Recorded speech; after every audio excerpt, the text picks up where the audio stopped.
کیا نئی یا پرانی قبر پر پھول ڈال سکتے ہیں؟ دیکھیں، قبروں پر پھول ڈالنا یہ کہیں سے ثابت نہیں ہے۔ رسول اللہ صلی اللہ علیہ وسلم کے عمل سے اتنا تو ثابت ہے کہ آپ نے قبر پر سبز ٹہنی لا کے گاڑی، اور آپ نے فرمایا کہ اس قبر والے کو عذاب ہو رہا ہے، اور جب تک یہ ٹہنی تر رہے گی ان کو عذاب نہیں ہوگا۔ ابھی آپ نے ان مولوی صاحب کو سنا، یہ کہہ رہے ہیں کہ پرانی قبر پر یا نئی قبر پر پھول ڈالنا کہیں سے ثابت نہیں ہے۔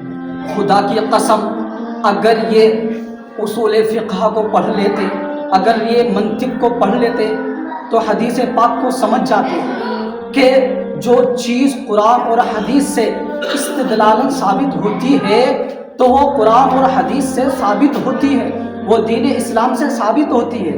جیسا کہ انہوں نے حدیث پاک پڑھی کہ ہمارے مصطفیٰ نے 2 قبروں پر ہری بھری ٹہنی رکھی، ایک قبر پر، ایک دوسری قبر پر۔ مصطفیٰ سے پوچھا گیا آپ نے یہ عمل کیوں کیا؟ تو مصطفیٰ نے فرمایا جب تک یہ ہری بھری رہیں گی اللہ کا ذکر کرتی رہیں گی، اور اللہ کے ذکر سے ان کے عذاب میں تخفیف ہوتی رہے گی۔ اگر یہ مسلمانوں سمجھ لیتے اس حدیث پاک کو تو آج یہ والی بات نہ کہتے، عوام کو گمراہ نہ کرتے کہ بھائی پھول ڈالنا پرانی قبر پر یا نئی قبر پر کہیں سے ثابت نہیں ہے، کیونکہ جو پھول ہوتا ہے وہ بھی درخت کا ایک حصہ ہوتا ہے، اس میں بھی تازگی ہوتی ہے، وہ بھی اللہ کی تسبیحات پڑھتا ہے۔